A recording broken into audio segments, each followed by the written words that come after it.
యేసుప్రభు వారు వేసిన ఈ ప్రశ్న యొక్క లోతు ఎంతో ఆలోచిస్తే మనకు అర్థమవుతుంది మన దేవుని యొక్క విశిష్టత ఏంటో.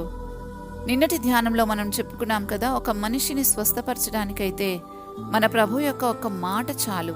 కానీ ఒక వ్యక్తి రక్షణ కొరకైతే ఆయన తన ప్రాణమంతటిని, తన రక్తమంతటిని ధారపోయవలసి వచ్చింది.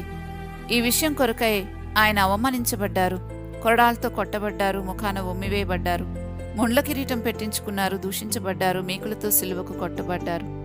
ఒక ప్రాణి రక్షణ కోసం ఆయన ఇంత చేయవలసి వచ్చింది. కానీ ఒకరి స్వస్థత అయితే ఆయన మాట మాత్రం సెలవిచ్చినా సరిపోతుంది.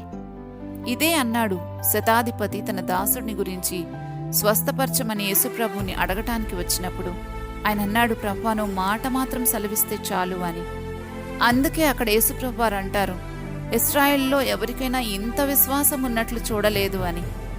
శతాధిపతికి అర్థమైంది, స్వస్థత అయితే ఈయన మాట మాత్రం సెలవిస్తే చాలు అని. మరి మనకు అర్థమైందా ఏది మనం ప్రధానంగా పొందుకోవాలో? అదే విషయాన్ని ప్రభువారు ఈ వాక్య భాగంలో మనకు వివరిస్తూ ఉన్నారు. ఈ మెసేజ్ని మీరు పూర్తిగా వినాలి అని అనుకుంటే కింద ఒక లింక్ ఇచ్చాము. ఆ లింక్ని క్లిక్ చేస్తే అది మిమ్మల్ని బైబిల్ స్టడీలోకి తీసుకుని వెళ్తుంది. ఆ వీడియోలో మీరు పూర్తి మెసేజ్ని వినగలరు.